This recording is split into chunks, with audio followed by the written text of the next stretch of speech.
Hey, also this is the Dance of Blades event. This is Fire Commander and Chaotic Killer. So these are my main two Fire Commander teams. That one and that one there. I made up a Dark Commander team as well, since that's my strongest off-affinity team. And a Fire Slayer team as well.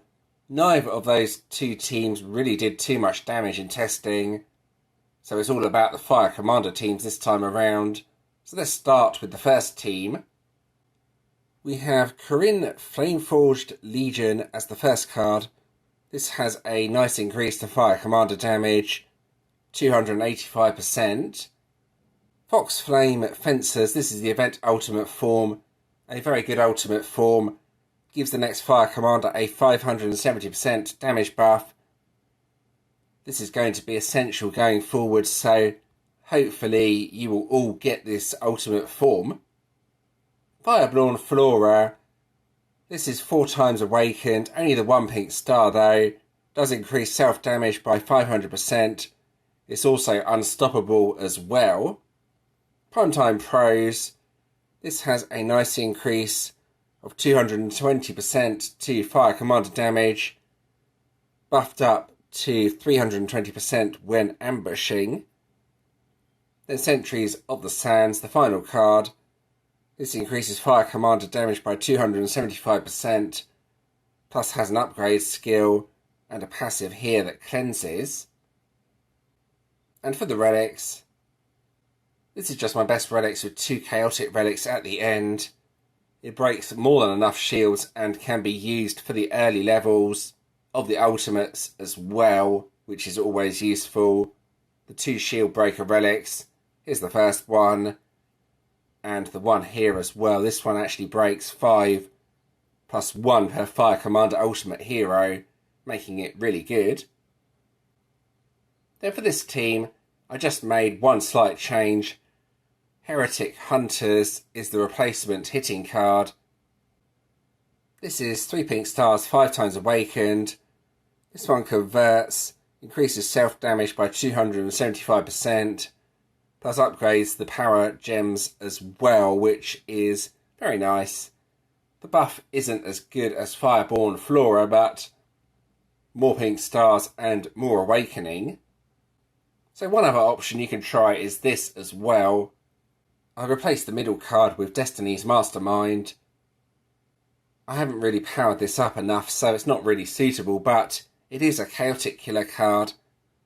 Plus has an increase of 500% to self-damage, plus has the passive and Last Stand revives, which makes it one of the most useful hitting ultimate forms for this event.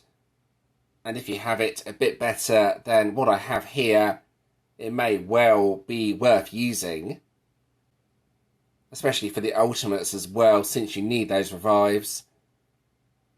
I'll just bring up the Dark Commander team again. You can see it here. I won't talk through this as it didn't really do too much damage. The Fire Slayer team, one problematic card here is Culinary Kings. Because it's Chaotic Killer, I didn't have anything better as a Chaotic Killer ultimate form, so I ended up using this, and doesn't have any sort of damage or attack boost, so it's not really effective on the team if I'm being honest. Anyway, that's the teams I have made up for this event. Let's get on with the actual event. Here we go. Alright, so here's the actual event. It's a VIP appreciation event this time around. Also the last event in the season. Alright, so let's give my Fire Commander team here a go. I think this is my best team. Let's give it a go and see how much damage it does. Right, so the best activation order for this seems to be 4, 5, 1, 2, 3. So Primetime Pros, Sentries of the Stands, then left to right on the other 3 cards. So let's try this, see what happens. With a bit of luck, something will be loose from the main match, but doesn't look like that's going to be the case this time around. The damage should still be reasonable though. Let's see. Yeah, that's not a bad hit. I've had better hits than that. I'll try the other team on this boss, though, to finish it off. I think left to right is probably the best with this team, but I've not used it that much. I'll give it a go and see how well it does. Right, here we go. So I will go ahead and just go left to right, see what the damage is like. Should be interesting anyway to see how this team compares to the previous team. Right, let's give this a go. So I think it's going to all crush together, yeah. So that's not the best activation order for this team. I think probably something like 2, 3, 4, 5, 1, maybe better. Right, anyway, let's see the damage on Heretic Hunters. Here we go. So that's actually slightly higher than the previous team. And the board was comparable as well. So I think what I need to do is try and experiment with the activation order here. Okay, and to finish, I'll try my Fire Slayer team. I've had to put Culinary Kings on the team, so the damage won't be that good. Culinary Kings is the best Fire Slayer Chaotic Killer ultimate form that I have. Let's see how much damage I do, though. So I'm not sure about the activation order on this. I haven't really tested it out much yet. Try this anyway, though. Let's see how much damage this does. I'm going left to right. Seems like the most logical way to use this team, I think. Not sure, though. Oh, that's quite a good board. Pretty decent. Let's try something like that and see what the damage looks like with the Slayer team. Oh, yeah. The damage is really low, so this is probably not going to be an option even for doing damage on the multi-bosses. I just need to optimise my Fire Commander teams now, try and get them to do as much damage as possible. There we go, that's the team testing done. So it is a VIP Appreciation Week event. This is the feature. Basically, you find bosses in the Crusade, then you get rewards depending on how many points you've all got overall. VIPs get better rewards, or should I say more rewards. You can see them all here. VIP relic over here. This is what it looks like at 6 pink stars. Doesn't increase your defenders by much, but has quite an interesting skill, Repel. Creates 7 gems matching the defenders. Strong affinity when attacked, so you would probably want to test that out and see how effective it is. That's pretty much the feature. Just play Crusade to find the bosses, then once we've reached certain milestones or certain amounts of points between us all, we will be able to claim those rewards. Now over to the event collection. We haven't had this collection come up for quite a while. It's for Ray's staff, basically. Bunch of items there. Let's go and claim them all. There we go, that's that done. So we have these jewels. I think I need a light jewel, and that didn't come up, unfortunately, so I won't be upgrading Ray's staff any further. Over to the leagues page. What is it this time around? An Earth Warden. Warwick the Ironclaw. Defender skill, Relentless Weaken. Now that's a really good defender skill, so that may well make this Warden worth using if you don't have anything better and want to start working on this.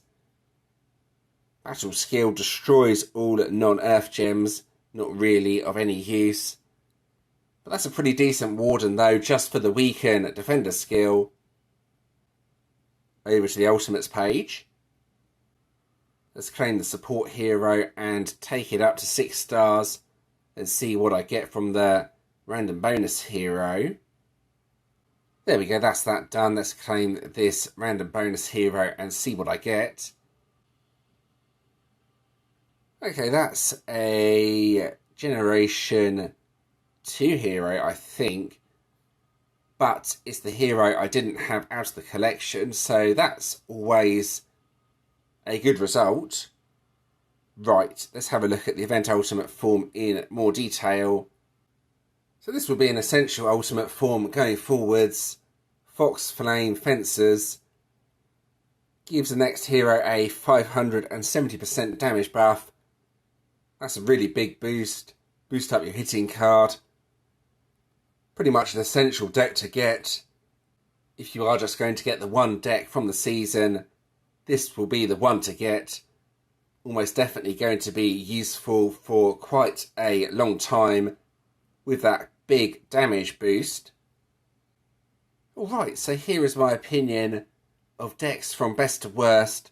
Best one, absolutely the Fire Commander deck. These ultimate forms that give a massive boost to the one card are always essential in future decks. And here it is again. 570% damage buff to the one card. Boosts up your hitting card by a significant amount. That should be the deck that you make sure you get from the season. Now, for my second pick, I'm going with the Water deck. This one had a nice boost plus the Unstoppable skill, making it a good choice. You can see here, 335% increase to Water Commander damage, plus a passive Mana Spring, cleanses and dispels. A very good ultimate form, worthy of the second pick. Now I think Light will be my third choice. It is attack, but it's a very high attack boost. We bring it up, you can see it's 2,200%, and that will likely outweigh some of the lower damage boosting cards, making it potentially really good. Now my fourth pick is probably the Earth deck. Here it is. With a boost of 310%, upgrade skill as well, creates a few power gems. I think this is worthy of the fourth spot from the season. Then finally, the Dark Slayer deck. This seems a lot weaker than all the other decks and is probably the deck to avoid. It's only a 200% damage increase. It is a permanent increase, but that's significantly lower than all the other cards from the season, unfortunately. So this would be the one to avoid. It's still a decent ultimate form though. Upgrades by 3 ranks, not bad. Just compared to the others in the season, it's pretty weak. And there we go. I think I'm pretty much done with this video now. I hope you found that interesting and helpful. If you do have any questions or suggestions regarding this, please let me know in the comments and I'll do my best to help. If you did enjoy this video, please do give it a like and subscribe to the channel. Subscribing is always very much appreciated. You can check out all my other Legendary Game of Heroes videos on the screen right now. You can also subscribe if you want to do so. And thanks for watching.